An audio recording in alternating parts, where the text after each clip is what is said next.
We're going to be working on this shape called Metatron's cube. My version here is made out of dot art. So it's going to be based off the seed of life or the flower of life. We're going to draw the seed of life in the middle. Here the seeds are not present. We'll draw the seeds. Sometimes people will just mark the edges and leave the inside blank. And then there are 6 circles around it, and there's two more layers. So 1, 2, 1, 2. So it goes 2 circles beyond the starting circle. So to begin, we're going to need to make sure we adjust our compass to make sure our pen and our point are the same length. And we want to make sure that our compass can make 5 lengths before running out of paper. So I'm going to just estimate 1, 2, 3, 4. I'll run out of room. So I need to make it a bit smaller. 1, 2, 3, 4, 5. And I'll adjust it just a tiny bit more. So we're going to begin with 1 circle. And I'm going to line up my ruler so I can find the top position with either my point of my compass or my pen, because either way you'll make a marking there. So without adjusting your compass, you're going to put the point on the top of your circle. And as I said, some people will just draw a little marking because they don't want the seed in the middle. So they'll do something like that. We're going to draw the actual seed in the middle because I like it that way. And where the 2 arcs meet, we're going to put our compass in where the arc meets the circle. Repeat. Now we have another spot to go to. So you're going to go around 6 times. And wherever you left off will be where you position your point of your compass for the next curve or the next arc. A part of a circle is called an arc.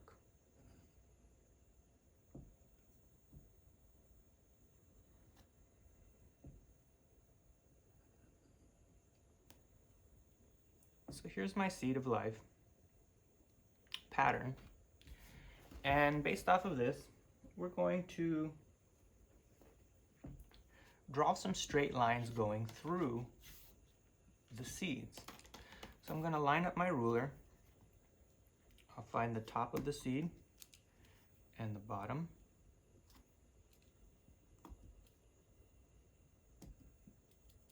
I think I'll use pen.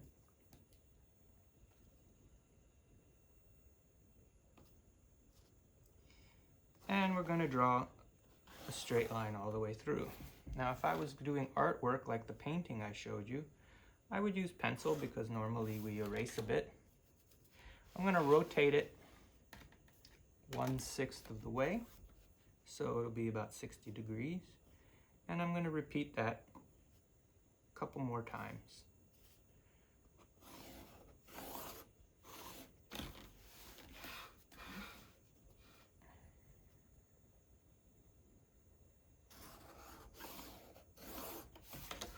So this will prepare us for where we line up our compass for the next group of circles. So the compass is going to stay the same distance we started with.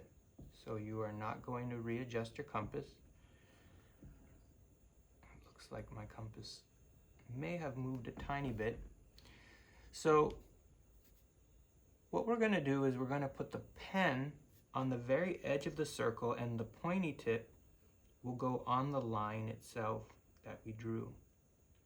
And you want to make it as accurate as possible. So a lot of times you might need to adjust and readjust, and the more careful, the more accurate your drawing will become. And then we're going to do that one more time because, as I had mentioned, you're going to make 2 circle lengths past the starting one. So I'm going to repeat that going all the way around. I'm going to do it a bit quickly, so it might not be perfectly accurate, but the purpose here is to demonstrate and not to make it perfect. I am much more careful with my circle drawings and using my compass when I'm doing a piece of artwork. See, as you can see, I slightly made a mistake.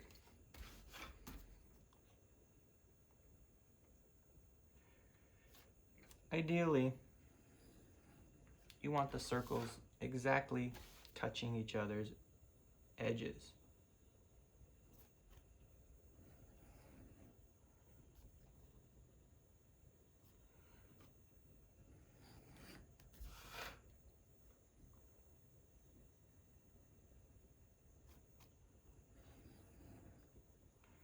And again, that's one of the benefits of using a pencil.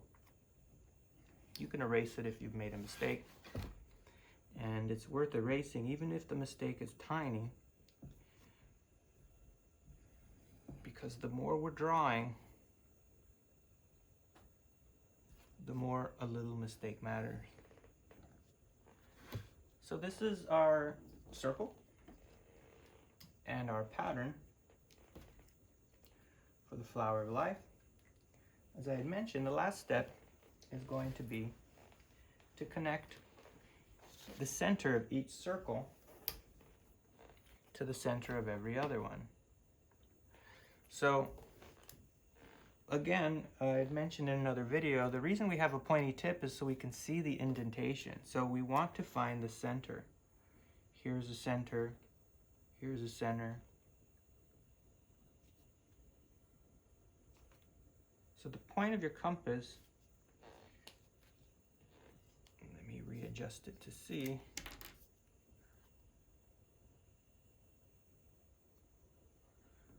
Because I could not see the center there. So my center is right there.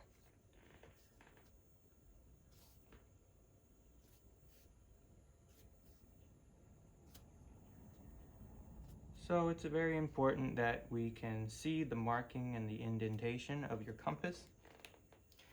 So the final step is going to begin to use your ruler to connect the center. So I tend to take one circle and just start connecting it to the center of every other circle. So maybe it would be better if I used another color. I'm going to start with the bottom.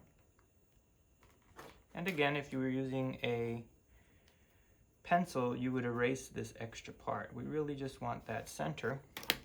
So we're going to go straight up, and it goes through 1, 2, 3, 4 circles. I'm going to go through this circle here. I'm going to go through this circle here. And I'm going to go through this circle here.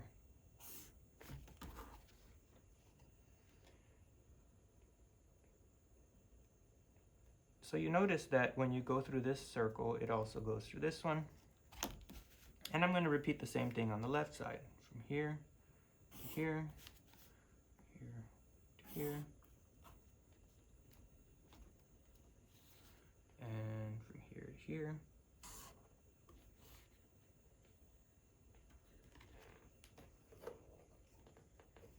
So now that I'm done the bottom, I'm simply going to rotate my paper and repeat that. I'm going to go to the right. I'll do this one next. So I'm just going counterclockwise.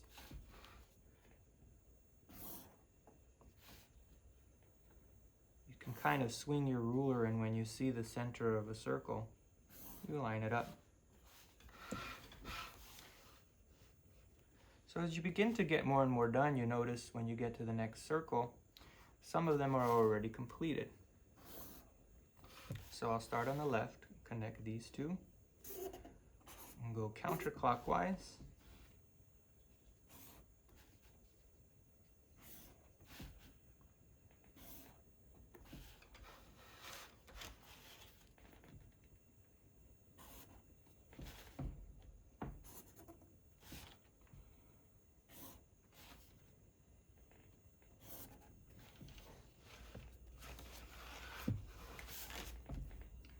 And using this marker and this ruler tends to smudge.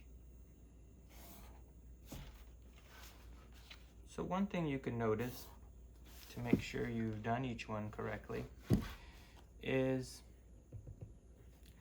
after the center line, there's 2 to the right and 2 to the left. So here I have the center and then only 1, so I can begin to look. Okay, there is the last step.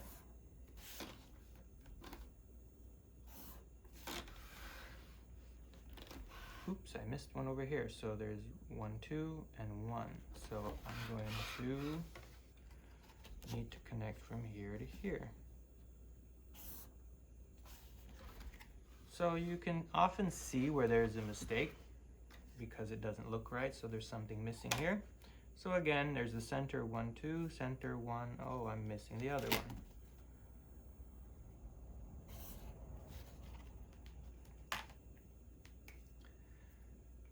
So this is a quick version of Metatron's cube, and hopefully it helps explain for you the simplicity of making this cool 3D shape.